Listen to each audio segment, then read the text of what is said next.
That's the bell ringing on Wall Street, and that means the US markets are open. We're live across the globe, and it's time for the money news that matters. I'm Susannah, and this is Talking Business.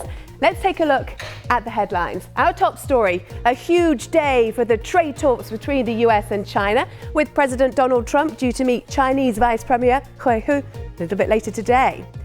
President Trump softens his stance towards Chinese telecoms giant Huawei, telling US firms to step up their game. We're going to be hearing from one expert who says it's in China's interest to get a deal signed before March the 1st deadline. Also, a nightmare update from Kraft Heinz sends their shares tumbling and wipes billions off their market cap. We've got the very latest from the financial markets right around the world, of course, also using social media to help others. We'll be talking to the teenage sensation who's using her blog to assist others with advice on social media and mental health. That's all to come on this edition of Talking Business.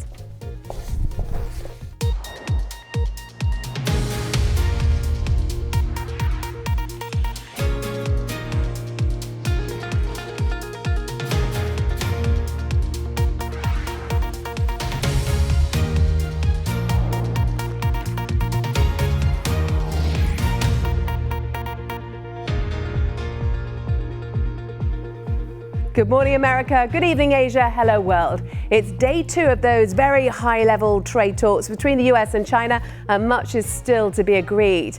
A bit later today, US President Donald Trump will meet with Chinese Vice Premier Hu a at the White House as the two try to iron out the major differences. Well, last night, President Trump tweeted that he wants the US to become a technology leader through competition rather than blocking others. He said US tech firms should step up their efforts or get left behind when it comes to 5G technology. A truce between the two expires a week today on March the 1st. If there's no deal by then, Washington has threatened to more than double import tariffs on $200 billion worth of Chinese goods to 25%. However, talks appear to be progressing well. It's being reported that the two sides have drawn up documents, memoranda of understanding, on 6 of the most controversial areas, which includes forced technology transfer.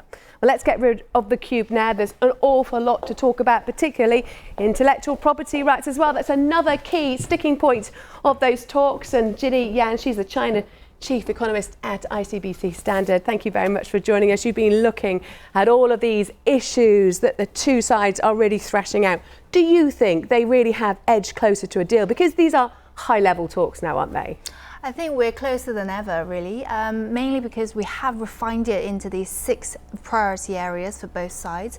It's very apparent that there are very specific things that both sides are after here.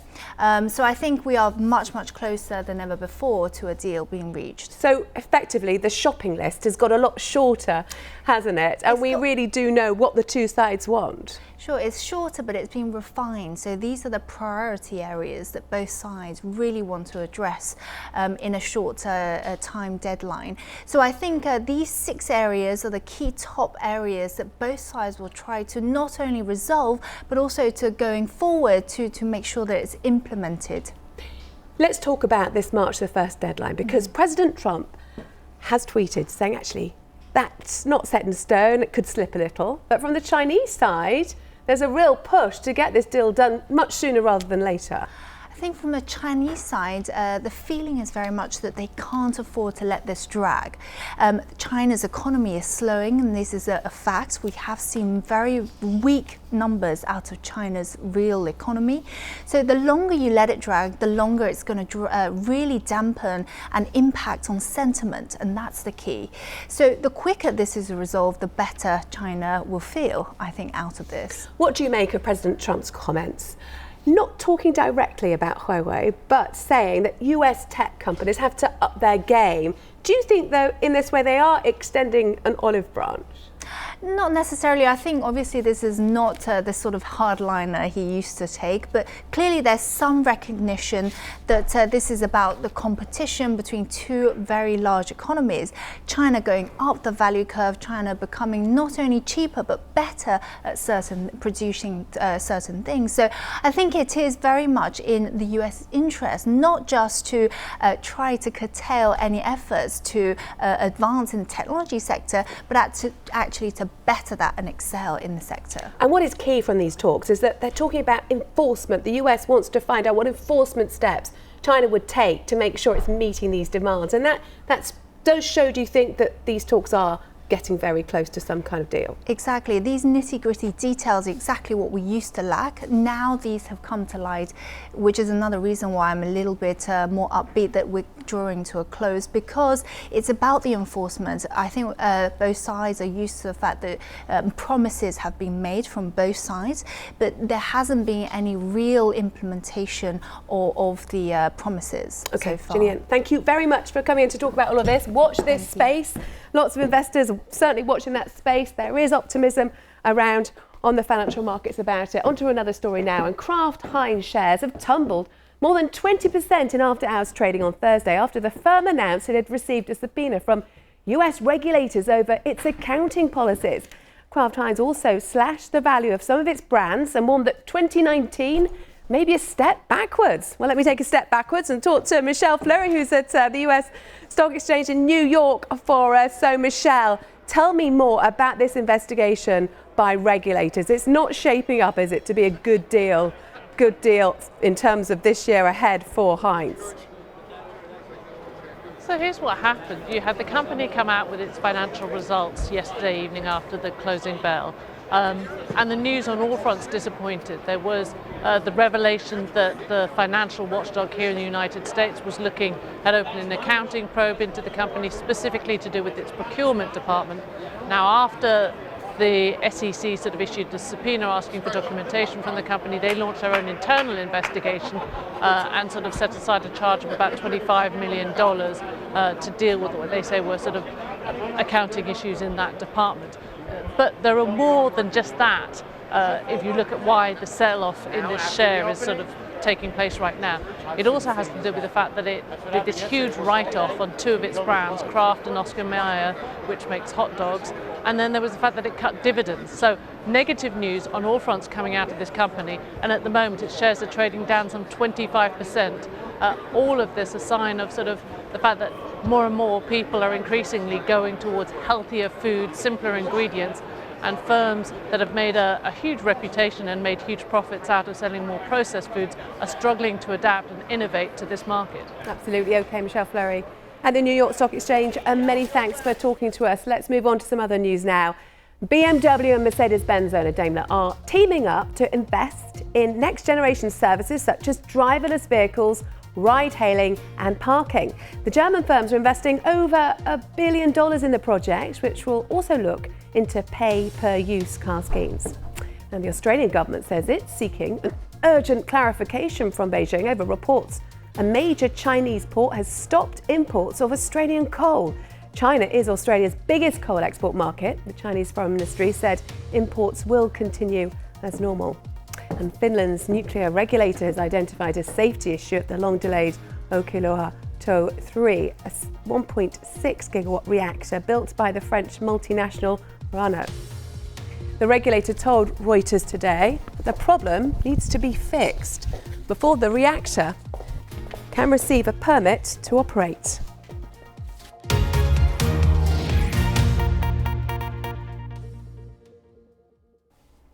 Let's check in with the financial markets now, and the FTSE 100 Blue Chip Index has been a little bit higher, as you can see here on the cube, reflecting all of those hopes we've been talking about for an imminent US-China trade deal, with mining stocks in particular performing quite well. The DAX in Frankfurt has also been tracking high, investors riding that wave of optimism, it seems.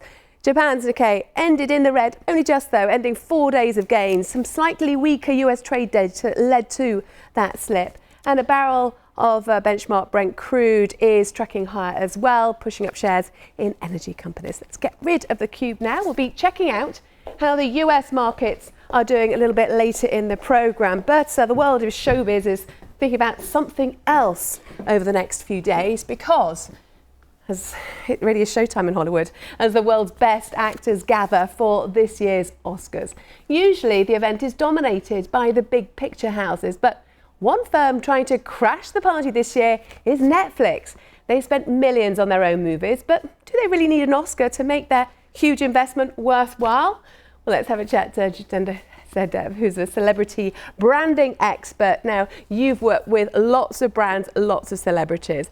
Why do you think Netflix is spending so much money? Is one of these statuettes really worth that amount of cash? Susannah, it's a really good question. So film studios typically spend anywhere between 3 million to 10 million on marketing, lobbying and trying to get these Academy members to vote for their movies. And that happens over a 3-month, 4-month period. Netflix is reportedly spending 2 to 3 times that amount. And a lot of people go that, well, does Netflix really need to have that? Is this a vanity thing? It's actually not. And Netflix kind of does need to get an Oscar for the Best Picture, because the awards might not be that important to Netflix, but they're important to the talent and to directors and to actors. So in order for Netflix to want to get the best talent into their projects, they've got to show them that, hey, look, you can star in our movie and also win an Oscar. It is a bit frustrating, though, for film fans that they see it's just a big marketing exercise. The more money you spend, you get an award. No, absolutely. I mean, it's always been a marketing exercise. The Oscars is very much a marketing ploy to a degree. Even on the red carpet, I mean, that is all a marketing ploy. Yeah, you talk about the red carpet, you talk about those Oscar dresses, for example. It can sometimes backfire, though, can't it? Because you have had some designers almost named and shamed, or at least some big brands, for not offering outfits for everybody. Some presenters and actresses have been turned down for being too big. Yeah, no, absolutely. So the dirty little secret about the red carpet is that many celebrities are actually paid up until $250,000 to wear a dress. So it's kind of, given the body positivity movement, given the fact that 80% of millennials believe that diversity and inclusion is a good thing, it's sort of still somewhat surprising that brands are not fully embracing this sort of diverse body image, shapes and so forth. And they should really take a page out of Victoria's Secret, whose stocks tumbled over 60% last year, making it one of the worst performing stocks on the S&P 500, because they did exactly that. They refused to embrace body positivity. And it's interesting because this comes as when those advertising slots, which go for many millions, are filled with brands trying to put over even more positive messages, aren't they? Absolutely. I mean, if brands are serious about connecting with consumers today, they need to connect on a values-based level. And brands are spending a lot of money, $2 million plus on these sort of 30-second spots in between the Oscars. So they should be standing for something larger and more culturally relevant. Okay, Jitendra Sadev, thank you very much for talking to us about the Oscars. I'm sure you'll be glued to it like millions of other people right around the world. And talking about branding, of course, some sports brands are among the biggest right around the world. And that leads me on to looking at what's trending online in the business world. And we start with football. And there's been a bad result for the English Premier League club Chelsea, who've been hit with a transfer ban for 2 windows. Our website reports the Blues are being fined around $600,000 for making illegal approaches to sign youth players. Chelsea plans to appeal the decision. Now, imagine having the ability to get your clothes clean through a single click of a button. I want to do that. Meaning you'll never have to set foot in a laundrette again. Well, Procter & Gamble is making this a reality. According to CNN, the firm's Tide brand is launching a cleaning service aimed at giving people the option to spend less time doing laundry. Have to find out more about that. And the beloved cat of Karl Lagerfeld might be the luckiest living pet on the planet. CNBC says the late fashion designer, who passed away on Tuesday, left some of his $200 million fortune to the Burman named Choupette. Since the story broke this morning, Choupette now has her own Wikipedia page and is described as the richest cat on earth, without her owner though, so I'm not sure she will be the happiest pet in the world, but she's certainly a social influencer. And coming up, we'll be talking about sending the right message online. We'll be speaking to a young social influencer who's having a positive impact on thousands of teenagers' lives. Join us then.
Hello and welcome back to Talking Business with me, Susannah Streeter. High-level trade talks continue in Washington with President Donald Trump due to meet Chinese Vice Premier Liu He later today.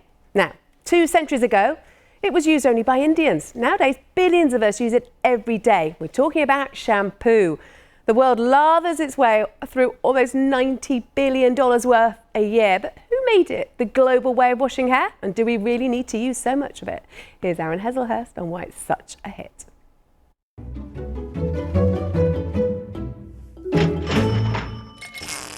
Hey, it's shampoo. It's yes. ice. Come in here, but it was originally a mixture of fragrant oils and herbs.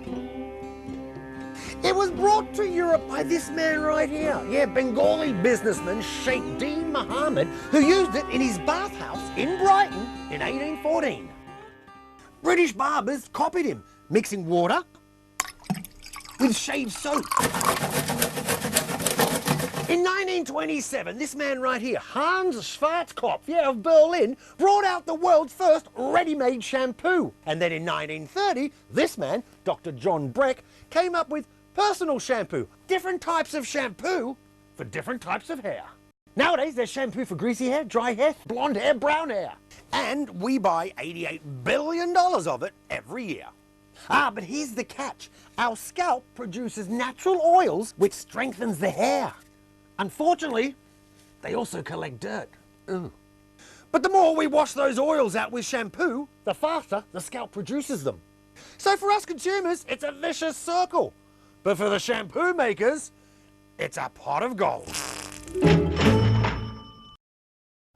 Aaron, they're auditioning for a new job as a hairstylist. Now, plenty of bloggers and bloggers selling advertising hair products, of course, on the likes of Instagram and Facebook. And over the past few years, the impact of social influencers really has astonished many. That's because they've now become household names like actors and other celebrities. Now, one of those making big waves online is 19-year-old Alexa Curtis, who offers advice around social media and mental health. And we can speak to her now. Hello there, Alexa. Great to have you on the programme. Now, I understand that you started blogging quite young. How old were you? And what was your first blog about? Good question. I'm actually 21 now, so I'm not 19 anymore. I wish, but I started the blog back in 2011 when I was 12, and the first post that I wrote, it was initially a fashion blog, and this is way before the days of blogging, so it was literally me in an outfit. It was terribly written, grammatically incorrect, and it was just, I think, 2 paragraphs about my first day of school and this outfit I got at like a thrift store that I was so excited to wear, and that was the beginning. Since then, though, now you're 21, let's get that right, and you've been doing this for quite a few years now. Are you becoming increasingly concerned about the impact that these blogs and vlogs and posts are having on young people? Because I've looked at some of your pictures, and you do always look really happy and quite glamorous on your Instagram page, at the same time that you're trying to help people deal with mental health issues. They may feel a bit intimidated by how you look.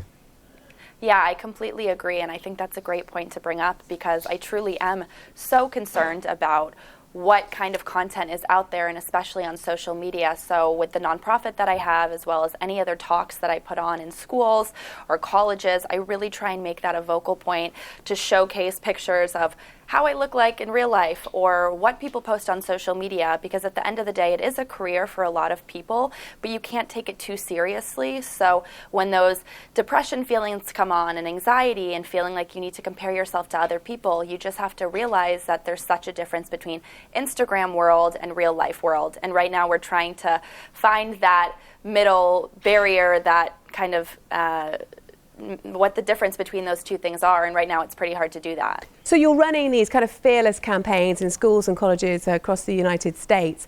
Wouldn't it be better though if social media bloggers like yourself was just more real with what you post online? Wouldn't that help the situation rather than these lovely images?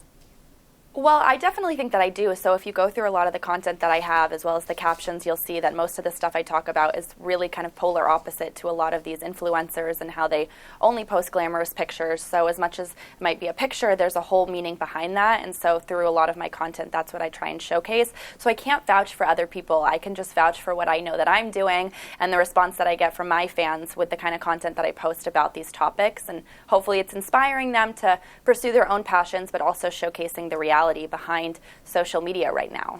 It's a money spinner, isn't it? How do you fund your campaigns? Do you get sponsorship from the various companies that you advertise products for?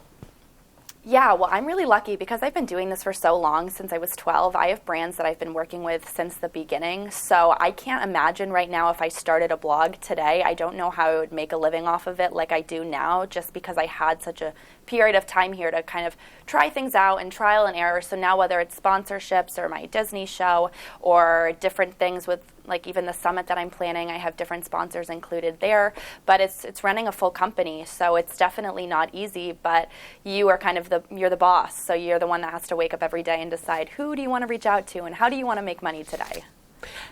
Do you think everybody who's a blogger actually uses these products? I don't know. I mean, I'm not a kind of consumer-based blogger, so a lot of the stuff that I talk about isn't necessarily related to products. So if I'm working with something or working with a brand, it's usually fashion related, so it's clothing that I would wear. So then yes. But I mean, when it comes to other people, I don't know. I do know through the grapevine that there are people who post things that maybe they don't really like the product, but that's kind of up to them for how they want to. Okay, Alexa, many thanks for talking to us here on Talking Business on BBC World.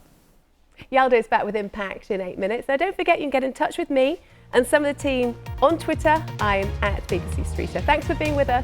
Goodbye.